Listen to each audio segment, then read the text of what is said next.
그날 밤, 한 여성이 눈 덮인 시골 도로에서 사고를 냈습니다. 큰 사고는 아니었습니다. 차는 멈춰 있었고 그녀는 살아 있었습니다. 그리고 누군가는 그녀를 직접 보았습니다. 대화를 나누었고 도움을 제안했습니다. 그녀는 거절했습니다. 그리고 몇 분 뒤, 경찰이 도착했을 때 차는 그대로였습니다. 하지만 그녀는 없었습니다. 단 10분. 그 짧은 시간 동안 사람 한 명이 완전히 사라졌습니다. 그 10분, 그 시간 안에서 무언가가 일어났습니다.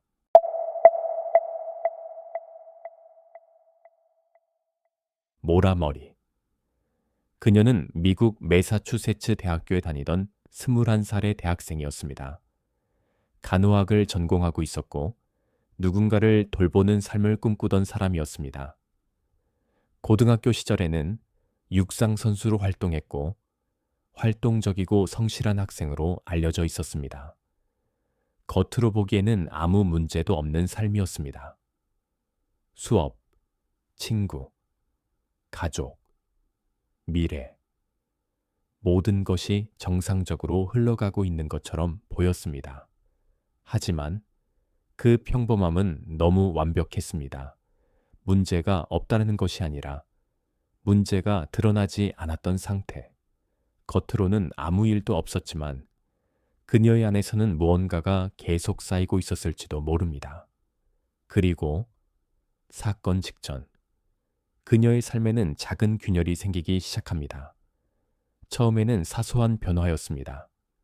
말수가 줄어들고 표정이 어두워지고 집중하지 못하는 순간들이 늘어났습니다.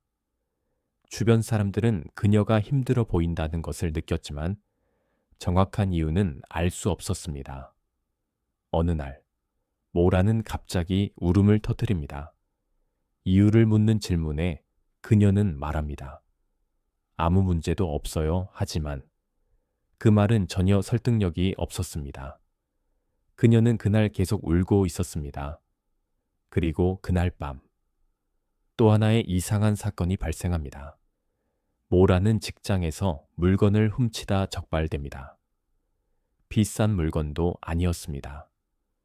계획된 범행도 아니었습니다. 충동적인 행동이었습니다. 이건 평소의 그녀와는 완전히 다른 모습이었습니다. 그리고 며칠 뒤, 또 하나의 사건. 이번에는 아버지의 차를 몰다가 단독 사고를 냅니다. 그녀는 술을 마신 상태였습니다. 이 사건 이후 보통 사람이라면 더 조심했을 것입니다. 하지만 모라는 다시 아무 일도 없다는 듯 일상으로 돌아갑니다. 이상한 점은 바로 이것입니다. 사건은 있었지만 감정은 없는 상태. 문제는 있었지만 반응은 없는 상태. 마치 이미 무언가를 결정해 놓은 사람처럼, 되돌릴 수 없는 선택을 이미 끝낸 사람처럼. 2004년 2월 9일, 모라는 교수들에게 이메일을 보냅니다. 가족에게 일이 생겨 며칠 동안 학교를 비우겠다는 내용. 하지만 그녀의 가족에게는 아무 일도 없었습니다. 이 이메일은 거짓말이었습니다. 이건 단순한 변명이 아닙니다. 이건 사라지기 위한 준비입니다. 그날, 모라는 은행으로 갑니다. 그리고 약 $280를 인출합니다. 이 돈은 그녀의 통장에 있던 거의 전부였습니다. 즉, 그녀는 자신의 전 재산을 모두 챙겨 떠난 것입니다. 이건 잠깐 외출이 아닙니다. 이건 돌아오지 않을 수도 있는 선택입니다. 그녀는 이어서 주류 매장으로 향합니다. 와인, 보드카, 맥주, 혼자 마시기에는 많은 양. 이건 단순한 소비가 아닙니다. 이건 상태를 의미합니다. 불안, 압박, 도피. 그리고 그녀의 컴퓨터 기록, 화이트 마운틴, 숙소, 콘도, 여러 곳 검색. 단순한 호기심이 아닙니다. 이건 목적이 있는 이동입니다. 그녀는 그곳을 단순히 검색한 것이 아니라 그곳으로 가기로 결정했을 가능성이 있습니다. 그녀는 어딘가로 가려 했습니다. 그곳에서 잠시 숨으려 했던 걸까요? 아니면 누군가를 만나 무언가를 결정하려 했던 걸까요? 그리고 또 하나의 이야기. 확인된 사실은 아니지만 오랫동안 언급된 루머, 임신, 태아, 음주, 이 검색 기록. 만약 이것이 사실이라면 그녀는 단순히 떠난 것이 아닙니다. 도망치고 있었을 가능성. 누군가에게서 혹은 자신의 상황에서. 그녀가 울었던 이유, 거짓 이메일을 보낸 이유, 전 재산을 챙긴 이유, 화이트 마운틴을 검색한 이유, 그 모든 것이 하나의 선으로 이어집니다. 그녀는 무언가로부터 벗어나려 했던 걸까요? 아니면 완전히 다른 삶을 시작하려 했던 걸까요? 하지만 그녀는 목적지에 도착하지 못합니다. 그날 밤, 그녀가 향하던 길, 위에서 모라의 차는 눈 덮인 도로에 멈춰 서게 됩니다. 그날 저녁, 뉴햄프셔의 한 시골 도로. 해는 이미 지고 있었고 주변은 완전히 어두워지고 있었습니다. 가로등은 거의 없었습니다. 눈은 깊게 쌓여 있었고 도로는 미끄러웠습니다. 차량이 자주 다니는 길도 아니었습니다. 집 몇 채가 드문드문 있는 조용하고 외딴 길. 그곳에서 모라의 차가 사고를 냅니다. 단독 사고였습니다. 차는 도로를 벗어나 눈더미 쪽에 걸린 채 멈춰 있었습니다. 충돌은 심하지 않았습니다. 차가 완전히 부서진 것도 아니었습니다. 하지만 차는 더 이상 정상적으로 움직일 수 없는 상태였습니다.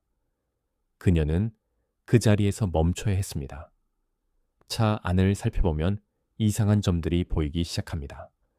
와인병이 열려 있었습니다. 그리고 차 안에는 강하게 퍼진 술 냄새. 하지만 그것보다 더 이상한 것. 차량 뒤쪽, 눈 위에 퍼져 있는 붉은 액체. 처음에는 누구나 이렇게 생각합니다. 피. 사고로 인해 흘러나온 혈흔. 하지만 그것은 피가 아니었습니다. 그녀가 구입했던 와인이었습니다. 병이 깨지거나 열려서 쏟아진 와인.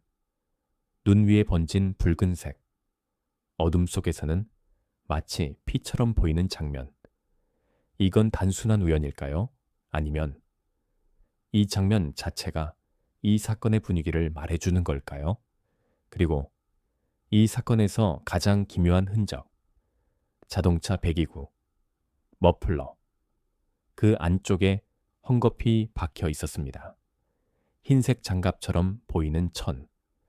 이건 일반적인 사고에서는 거의 볼 수 없는 장면입니다. 왜 배기구에 헝겊이 들어가 있었을까요? 누군가는 말합니다. 차가 고장나서 임시로 막아본 것이라고. 인터넷에서 본 방법을 따라 했을 가능성.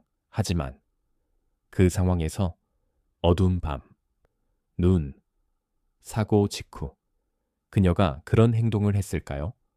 그리고 또 다른 가능성. 누군가가 고의로 넣었을 가능성. 차를 멈추게 하기 위해.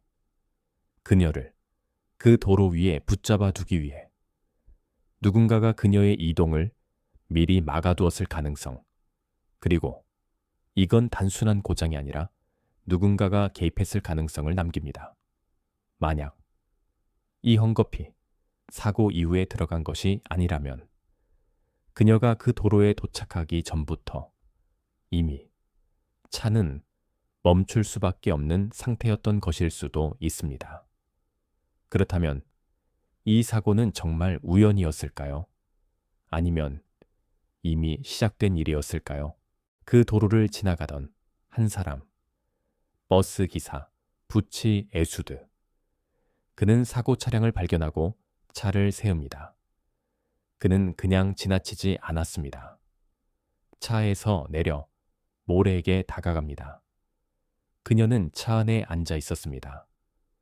겉으로 보기에는 크게 다친 모습은 아니었습니다. 피도 보이지 않았고 의식도 또렷했습니다. 대화가 가능한 상태였습니다. 그는 묻습니다. 경찰을 불러줄까요? 이건 당연한 질문이었습니다. 외딴도로, 눈, 사고, 혼자 있는 상황, 누구라도 도움을 받아야 하는 순간. 하지만 모라는 고개를 저었습니다. 그리고 말합니다. 이미 불렀어요. 이 한마디. 짧은 대답.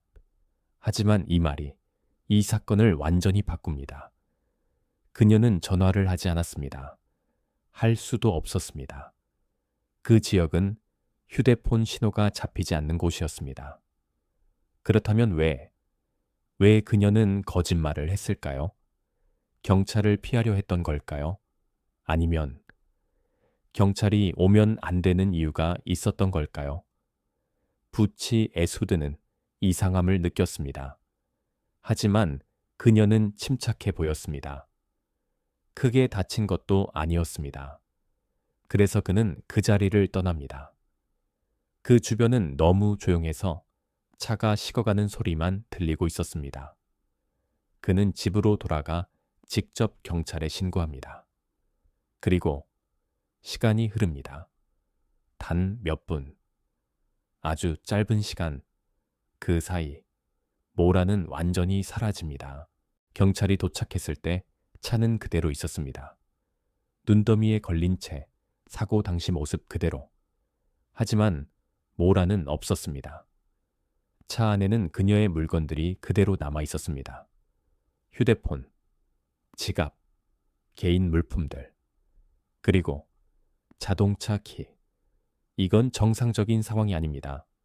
누군가 도망친다면 차 키를 가지고 가야 합니다. 특히 그 차가 자신의 것이라면, 그리고 다시 돌아올 생각이 있었다면. 하지만 그녀는 모든 것을 남긴 채 사라졌습니다. 차를 버린 것이 아니라 삶을 그 자리에서 끊어낸 것처럼. 그리고 경찰은 주변을 바라봅니다. 눈 위에는 붉은 흔적이 남아 있었습니다. 처음에는 누구나 그것을 혈흔으로 생각했습니다. 하지만 그것은 피가 아니었습니다. 차 안에서 쏟아진 와인이었습니다. 어둠 속에서 눈 위에 번진 붉은색. 그 장면은 현장을 더 불길하게 만들었습니다. 사건은 단순한 사고였지만 그 흔적은 단순한 사고처럼 보이지 않았습니다. 수색이 시작됩니다. 도로 주변, 인근 주택, 그리고 숲. 눈이 쌓여 있었기 때문에 오히려 상황은 단순했습니다. 누군가 걸어갔다면 발자국이 남아야 합니다. 누군가 뛰어갔다면 그 흔적은 더 선명해야 합니다. 그래서 경찰은 눈 위를 집중적으로 확인합니다. 발자국이 발견됩니다. 하지만 그 발자국은 이상한 형태를 보입니다. 멀리 이어지지 않습니다. 숲 깊숙이 들어가지 않습니다. 일정 지점에서 사라집니다. 눈 위에서. 그대로 끊겨 있습니다.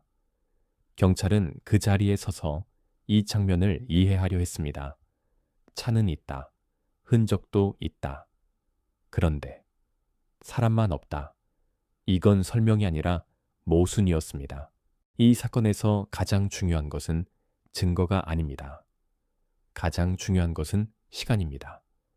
부치 에수드가 그녀를 마지막으로 본 순간, 그리고 경찰이 도착한 순간, 그 사이의 시간, 단 10분. 이건 너무 짧습니다.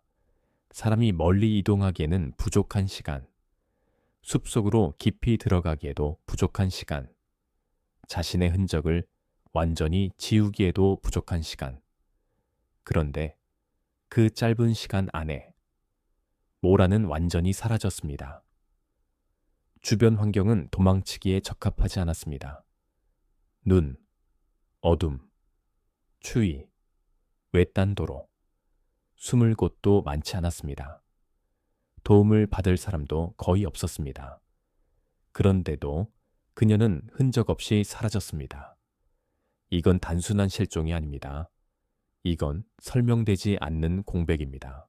이 사건을 더 이상하게 만드는 목격담이 하나 있습니다. 사고가 발생한 시간대. 그 도로 근처에서 목격된 차량. SUV. 경찰 차량과 비슷한 외형. 어두운 밤에서도 눈에 띄는 형태. 그리고 차량에 표시된 번호. 001. 문제는 이 차량이 공식 기록과 맞지 않는다는 점입니다. 그 시간, 그 위치, 그곳에 있었어야 할 경찰 차량은 따로 있었습니다. 즉, 이 차량은 기록에 없는 차량이었습니다. 그렇다면 그 차량은 무엇이었을까요?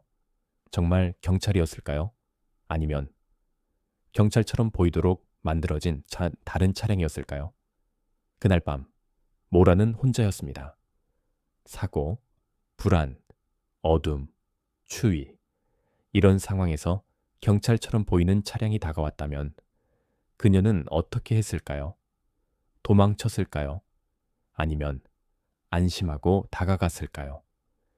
그리고 만약 그 차량이 진짜 경찰이 아니었다면 그날 밤 그 도로 위에는 도움을 주는 사람이 아니라 기다리고 있던 사람이 있었던 것일 수도 있습니다. 그리고 그 사람은 우연히 지나간 사람이 아니라 그곳에 있어야 했던 사람일 수도 있습니다. 이 사건에는 수많은 가설이 존재합니다. 그리고 그 가설들은 각각 어느 정도의 설득력을 가지고 있습니다. 하지만 동시에 어느 하나도 완전한 답이 되지는 못합니다. 첫 번째, 단순 도주. 모라는 음주 상태였고 사고를 냈고 경찰을 피하려 했다는 가설입니다. 이건 가장 현실적인 설명입니다. 그녀는 이미 음주 사고를 한번 겪었습니다. 다시 문제가 생기면 학업과 미래가 무너질 수도 있었습니다. 그래서 그녀는 그 자리에서 도망쳤을 가능성, 부치 에수드가 떠난 뒤 혼자 숲으로 들어갔을 가능성. 하지만 이 가설에는 치명적인 문제가 있습니다. 흔적, 눈 위에 남아야 할 발자국. 그녀가 혼자 이동했다면 그 흔적은 분명히 이어져야 합니다. 하지만 흔적은 어느 지점에서 끊깁니다. 그녀는 끝까지 걸어가지 않았습니다. 두 번째, 누군가의 개입. 그 짧은 시간 안에 누군가가 지나갔고 그녀를 태우고 사라졌다는 가설입니다. 이건 충분히 가능한 이야기입니다. 그녀는 불안한 상태였고 도움을 필요로 하는 상황이었습니다. 누군가가 다가왔다면 그녀는 그 차를 탔을 수도 있습니다. 하지만 문제는 그 차량입니다. 그날 밤 그 도로를 지나간 차량은 거의 없었습니다. 그리고 확실하게 확인된 차량도 없습니다. 즉, 그 차량이 존재했다면 그 차량은 기록에 남지 않은 차량입니다. 그리고 그것은 우연이 아니라면 의도입니다. 세 번째, 계획된 실종. 모라는 이미 떠날 준비를 하고 있었습니다. 거짓 이메일, 전재산 인출, 숙소 검색, 이 모든 것은 계획처럼 보입니다. 그녀는 어딘가로 가고 있었습니다. 사고는 그 계획을 방해한 변수였을 수 있습니다. 그리고 그 이후 그녀는 계획을 수정했을 가능성, 그 자리에서 새로운 선택을 했을 가능성. 하지만 이 가설 역시 완벽하지 않습니다. 왜 그녀는 모든 것을 두고 떠났을까요? 휴대폰, 지갑, 자동차 키. 이건 새로운 삶을 시작하려는 사람이 버릴 수 있는 물건이 아닙니다. 그녀는 도망친 것이 아니라 도망칠 기회를 잃어버린 것일 수도 있습니다. 네 번째, 약속된 만남. 화이트 마운틴. 숙소 검색, 술, 비밀스러운 이동. 이 모든 것은 누군가와의 약속을 떠올리게 합니다. 그녀는 누군가를 만나러 가고 있었을 가능성. 상대는 누구였을까요? 친구였을까요? 연인이었을까요? 아니면 인터넷을 통해 알게 된 낯선 사람이었을까요? 그녀는 그 사람을 믿었을까요? 그리고 그 선택은 안전한 선택이었을까요? 다섯 번째, 심리적 붕괴. 그녀는 외부의 위험이 아니라 자신의 내부에서 무너지고 있었을 가능성. 울음, 충동적인 행동, 거짓말, 갑작스러운 이동. 이 모든 것은 극도의 스트레스 상태를 보여줍니다. 그녀는 혼자 감당할 수 없는 문제를 안고 있었고 그 문제에서 벗어나기 위해 도망치려 했을 수도 있습니다. 하지만 이 가설 역시 결정적인 답이 되지는 못합니다. 모든 가설은 어느 순간 설득력을 가집니다. 하지만 결국 같은 질문으로 돌아옵니다. 그날 밤, 그 10분 동안 도대체 무슨 일이 있었는가? 모라머리는 그날 밤 이후 단 한 번도 확인되지 않았습니다. 그녀가 살아있는지, 어딘가에서 다른 이름으로 살고 있는지, 아니면 그날 밤 눈 덮인 도로 위에서 돌이킬 수 없는 일을 겪은 것인지 아무도 알지 못합니다. 남겨진 것은 차 한 대, 열려있던 와인병, 눈 위에 번져있던 붉은 액체, 머플러 안에 박혀있던 헝겊, 차 안에 남겨진 지갑과 휴대폰, 그리고 자동차 키, 그리고 단 10분, 누군가에게는 아무것도 아닌 시간, 하지만 모라머리에게는 삶 전체가 사라진 시간. 그녀는 스스로 떠난 걸까요? 누군가를 믿고 따라간 걸까요? 아니면 그날 밤, 그 도로 위에서 절대 만나지 말았어야 할 사람을 만나버린 걸까요? 그리고 어쩌면 그날 밤 사라진 것은 모라머리 한 사람이 아니라 그 10분이라는 시간 자체였는지도 모릅니다. 확실한 것은 단 하나입니다. 2004년 2월 9일 밤, 모라머리는 사고를 냈고 누군가와 마지막 대화를 나눈 뒤 단 10분 만에 완전히 사라졌습니다. 그리고 지금까지 그 10분은 아무도 설명하지 못하고 있습니다. 그리고 그 10분은 지금까지도 아무도 되돌릴 수 없는 시간으로 남아 있습니다. 다른 기록은 아직 많이 남아 있습니다. 구독하시면 모든 기록을 확인하실 수 있습니다.